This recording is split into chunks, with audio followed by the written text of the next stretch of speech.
welcome to Ask Me Anything. I've got a message from somebody who was talking about my tale of Lumi, who'd become misbehaving on a head collar. Lumi was a stallion. The staff had been allowing him to pull him all over the place, and the solution was very simple: lead it in a bridle. Lead it in a bridle for however long it takes, and sure enough, he became well behaved again. There's a few other training techniques, but yeah, basically we didn't let him get away with it. This inspired our question of someone who's having a similar problem. Would it be possible to share these videos with me? Unfortunately not, because I can't find them. I'd made a video of Lumi being misbehaved, Lumi going in a bridle and still being misbehaved, and then 3 days later Lumi all sorted out. No, I can't share the videos with you, I've lost them. But never mind, we can still talk about this. I really need some help. It's becoming dangerous, says the message. Things I've tried so far. Now, we've tried Pirelli halters and Monty Roberts halters. The thing about those halters is that they put pressure on various parts of the pole or the nose or whatever. And the pressure's quite distinct, in the same way that you might have seen somebody push a horse over and they get a thumb and they just stick their thumb into the side of the horse, just so it's very distinct. It's not like an accidental pressure. And this is what a spur is supposed to do. It could possibly be that your leg is just too wide, too vague a signal, but then you've got your spur and you just tip your spur in the same way that you tip your thumb in, and it's just a very clear signal, and it can't be misinterpreted. There's your signal, absolutely fair and to the point. There you go. Only if the horse is going to obey the signal. It's not a force thing, so you don't then get your thumb and ram it right into the horse's side to cause it pain, or your spur, or anything else for that matter. And the halter is the same. It's not there to cause it pain, it's there to give a very clear signal. If the horse has absolutely no intention of taking any notice of that signal whatsoever, then it's not going to do you any good whatsoever. So that's why the halters aren't working on this horse. He's got no intention of taking any notice of it whatsoever. Then a natural horsemanship trainer came out, who it says here, who was very expensive, there you are, to clicker train him and using treats. And now he pulls, barges and bites because he wants treats, and he bites hard. I can see the problem here. Now, it's not the natural horsemanship lady's fault. You've got to try something. The thing is, when you're going to try something with your horse, make a decision and then make it 100%. This is what we're doing. The worst thing you can do with a horse is flick-flack, where you're half trying something before you've even had a chance for it to go. You've changed your mind and said, oh no, I don't think we should be doing that, I think we should be doing this, and oh no, I don't think we should be doing this, I think we should be doing this third thing. Nothing happens. It's all a vague old mess. So hats off to this natural horsemanship trainer for coming to a decision and trying it. If it turns out to be the wrong decision, we'll change our minds. This has turned out to be the wrong decision, possibly because of the personality of the horse, possibly because of errors in the administration of this decision. So you've got to make your decision and you've got to stick with it. When it turns out to be the wrong decision, which this has turned out to be, then there we are, we've got to do something else. But anyway, so now the horse has got a bit of treat psychosis. I've tried other natural horsemanship methods and it doesn't work because he's too obsessed with grass and just ignores you. There we are. He just pulls, no matter how much I shout, he always pulls more, barges out the way, recently knocked me to the floor. So it's getting quite serious. And we need to do something about this. Okay, so it's all down to manners, isn't it? It's manners. So what's going on here? Firstly, the treats aren't working, so let's scrap them. Absolutely no treats, no association that I am the person who provides for you, and that is some sort of trade-off for love and respect. That isn't true. That doesn't happen. It won't happen to the horses. It didn't happen with you. If you cast your minds back to your school days, which of your teachers did you respect? The one that was constantly trying to be friends with the kids and maybe we had a French supply teacher, and poor lad had absolutely no chance. He came in, tried to be super friendly. We instantly realised, like the bunch of feral children that we were, that he had absolutely no control over this group at all. In contrast, I had a geography teacher called Mr. Clayton, who I've spoken about before, and with Mr. Clayton, he was strict, and you were like that, oh, and nobody liked Mr. Clayton. And but we did behave for him, and it's not quite true. Nobody liked him. But we respected him. And what's more, when Mr. Clayton said, "You'd done well," you'd done well. I mean, it'd go around the school playground, "Oh, Clayton gave me an A." Even Clayton gave me a B+. And we were messing around with the French supply teacher, who was just trying to be mates all the time. And we got him in a right state. I think he started crying at one point. We were lighting fires with little matchsticks underneath the school desks.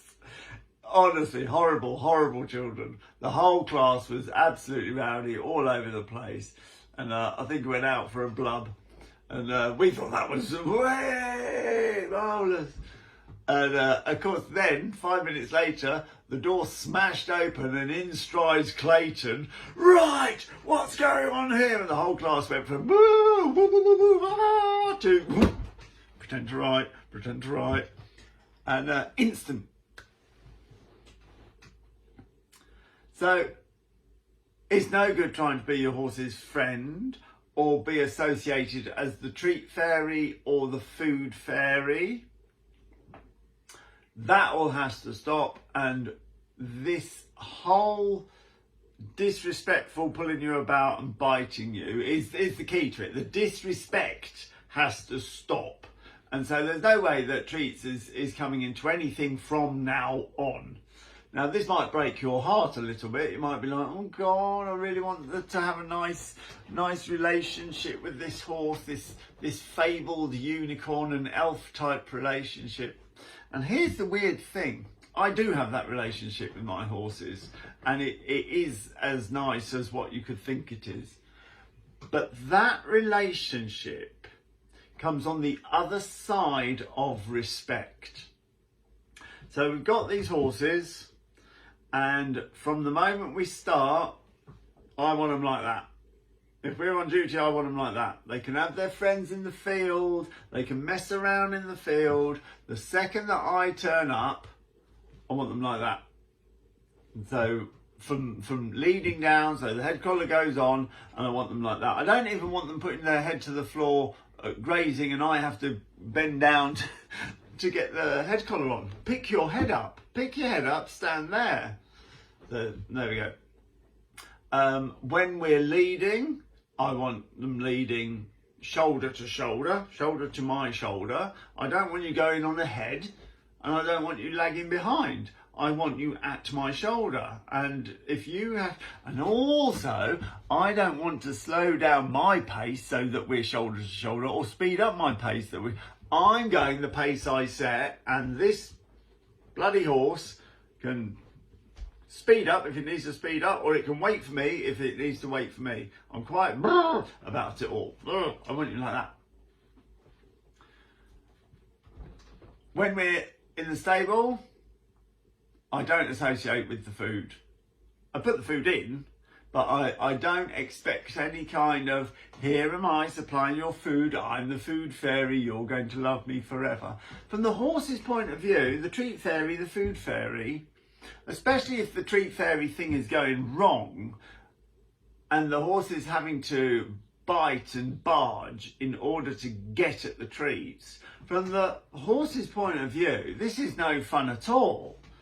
It's not that here comes the treat fairy, it's like here comes that git that I have to fight in order to be given my sweet.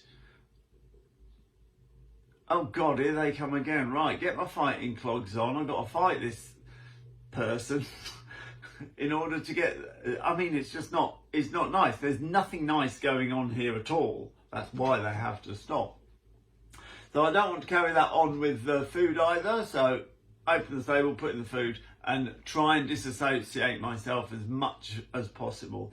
I'll maintain the respect that I demand when I'm tying the hay net up, even if they're super hungry, and that's the time when your resolve starts to go, because you know that I'm a softie at heart, honestly, and I know that they're hungry. But what a training opportunity. Even when you're hungry, you will wait until I finish tying up the hay net, because I don't want the horse snatching at the hay net while my fingers are still in the knot. Even more so, I want to take this opportunity to train the horse. I don't care how hungry you are. I'm the lead mare in this relationship, and the lead mare chases off all the geldings until she's had her fill, and then she might allow them in. Oh, she's all teeth and ears and eyes. So I need to be like that. That's what they're expecting, that the leader, the Mr. Clayton, remember Mr. Clayton used to walk in and the class had to stand up. And you had to stay stood up until Mr. Clayton sat down. Mr. Clayton sat down first, and then you were allowed to sit down. And that's the kind of routine that we had. Now, I hesitated then when I said routine, because discipline and routine go together. But the discipline is for you. You are the one that has to have the discipline. If you have the discipline to stop the horse from snatching at the hay net, if you have the discipline to not be late for work and run in and open the stable door and let the horse barge out, no, you've had the discipline to get up in plenty of time. So you've got time to open the door and make sure that the horse steps back. And if it doesn't step back, we've got enough time to fix that particular problem. We've got enough time to make sure that if it refuses to stop grazing when it's time to put the head collar on, I have enough time not to go, oh God, that'll do this time. But lift your head up, stand there, don't move, let me put this head collar on. I've got the time, I've got the discipline myself to insist that the horse walks there. And if necessary, in fact, it's a really good idea, a bit beyond if necessary, at any opportunity, stop. And the horse will stop. Wait a few seconds and then walk on together. So you're walking across the field now and stop. Wait there, don't fidget. Don't you fidget. You stand there and walk on. When the horse is tied to the wall in order to have its feet washed, I want it 90 degrees to the wall. I want it facing the wall. And no amount of shifting to the left or right is allowed at all, because eventually they want to see what's behind them, yeah? They're tied to the wall like that, and they're thinking, oh, what's Nobby doing over there? And they turn their heads to see what's going on, and they pull the lead rope tight, and at the same time their bums move that way. Well, if you're standing that way, well, now you're getting shoved round and round more. Now you're against the wall, and you're trying to wash their feet, wash the mud off their legs or whatever. No, no, no. No, no, no. You stand perpendicular to the wall and you don't move. This all sounds very mean, doesn't it? All very mean. We had one groom, or somebody applied for the groom's job, and we were saying, right, okay, take the horse into that and don't let it move. Take the horse into the centre of the arena. You don't have to stand with it. And they're like, well, how does it not walk off? Well, you tell it not to walk off. Well, how do I do that? You put it back and you get it in its eye and you go, don't you dare move. And she said, oh, I couldn't be mean to a horse like that. I couldn't be mean to her. And it's like, well, get off my yard then. Because the silver lining is, on the other side of this discipline for you, routine for your horse, on the other side of it, I then trust my horses. I absolutely trust them. And if I trust them, then I can give my direction, the horse will do it, and everybody understands where they are. The problem with not having that discipline, the discipline with yourself to supply the routine for your horse, if the horse hasn't got the routine that it does exactly as it's told, well, then the horse has to guess what's happening today. If it doesn't do exactly as it's told, it does exactly as it thinks. Well, horses don't like thinking.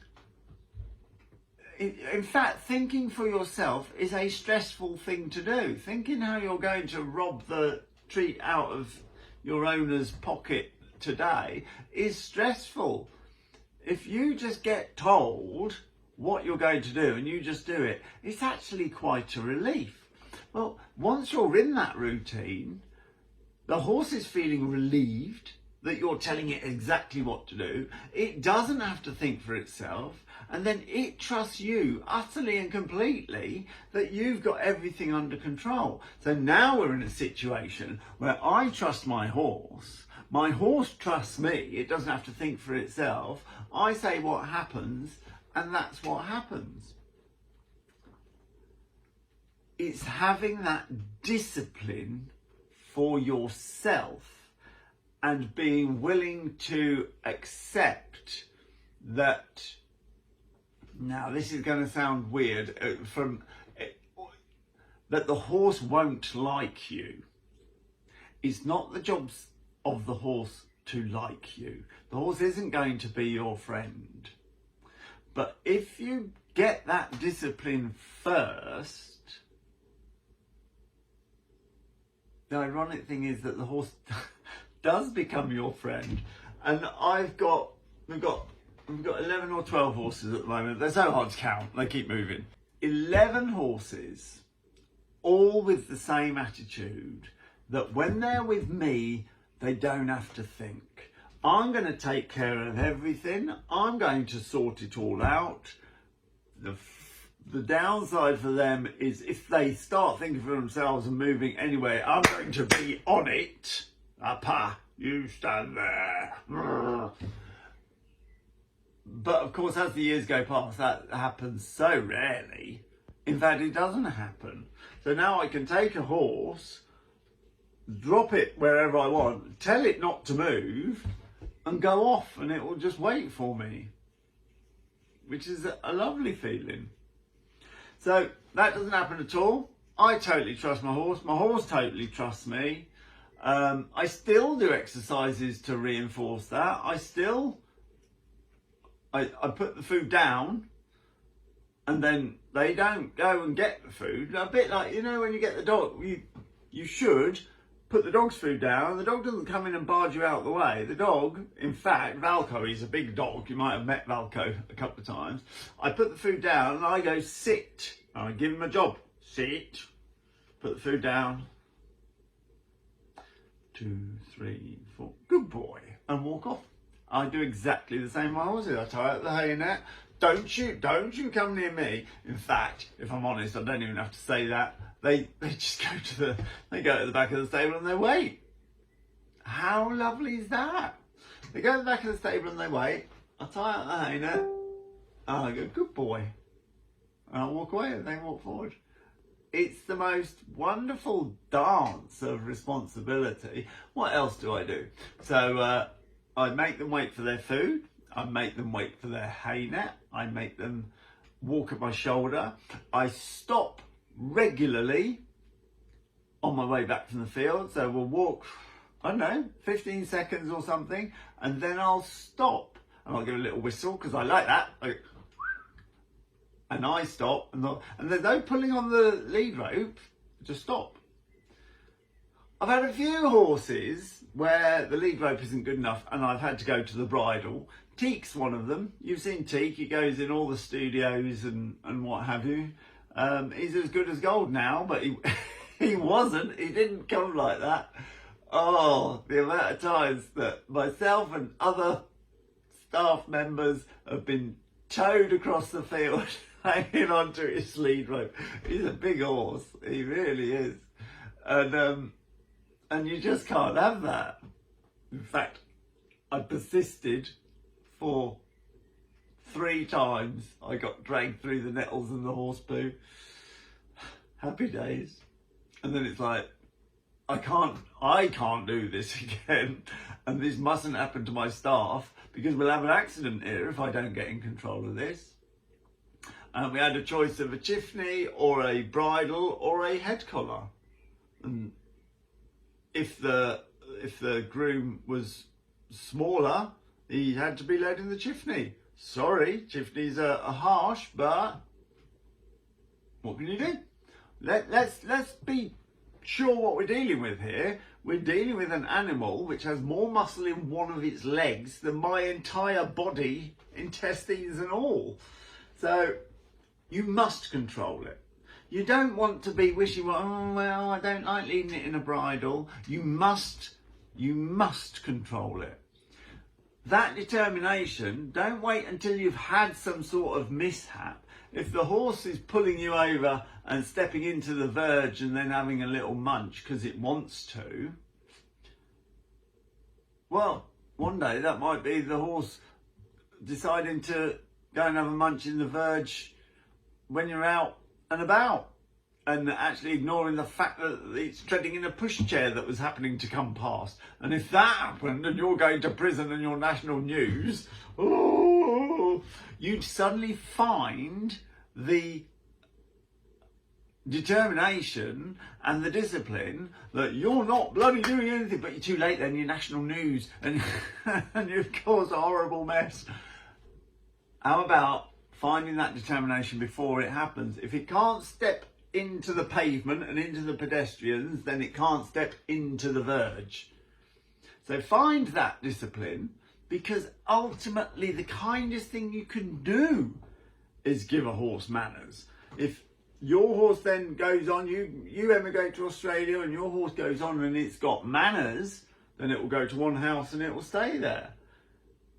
If your horse has the habit of going into the verge and mowing down pedestrians, then it won't. It will go round and round the houses with everybody having a go and nobody giving it manners because it's big and bargy. So it's imperative that we do this. Forget the treats, I think, is the main thing.